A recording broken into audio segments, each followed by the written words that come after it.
కుండపోత వర్షాలు ఒక పక్కన కురవడం ఒక ఎత్తు అయితే, విజయవాడను ముంచింది కుండపోత వర్షాలు కాదు, పైనుండి వచ్చినటువంటి వరదలు.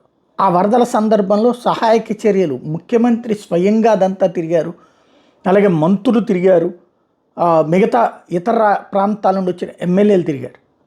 మేయర్ ఏమైపోయింది, రాయన భాగ్యలక్ష్మి ఏమైపోయింది? క్రిందటిసారి విజయవాడ ప్రజలు విజయవాడ కార్పొరేషన్కి అధికారాన్ని ఇచ్చారు. అంటే రాష్ట్ర ప్రభుత్వం అధికారం మారితే కార్పొరేషన్ కూడా పక్కకి వెళ్ళిపోయినట్టేనా? అక్కడ ప్రజలకి ఏం చేయాలో తెలియదా? తెలుసుకునే ప్రయత్నం లేదా? లేకపోతే పట్టలేదా?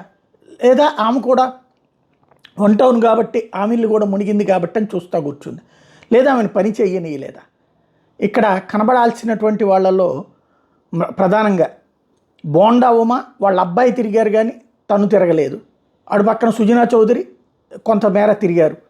అదే సందర్భంలో గద్దె రామ్మోహన్ రావు కొంతమేర తిరిగారు. ఇక్కడ పాయింట్ ఏంటంటే, ఈ ముగ్గురితో పాటుగా పైన వసంత కృష్ణప్రసాద్ బాగా ఖర్చు పెట్టుకున్నారు, అంతా ఎక్కువ చేసుకొచ్చారు. సుజనా చౌదరి సొంత ఖర్చు పెట్టుకుని పని చేసుకొచ్చారు. ఇటు మిగతా వాళ్ళ దగ్గరికి వచ్చేటు ప్రభుత్వం కాన్సెప్ట్తో నడిచింది. ఇటు మనుషులు వాళ్ళు అంటే చంద్రబాబు కనబడిన డామినేషన్లో వీళ్ళందరూ కనబడలేదా? లేదా వీళ్ళు అంటే ఎవరిని ఎవరు పట్టించుకున్నటువంటి పరిస్థితుల్లో ఉంది. ఓవరాల్గా బెజవాడని అనాథగా మార్చేసినటువంటి పరిస్థితి మిగిలింది.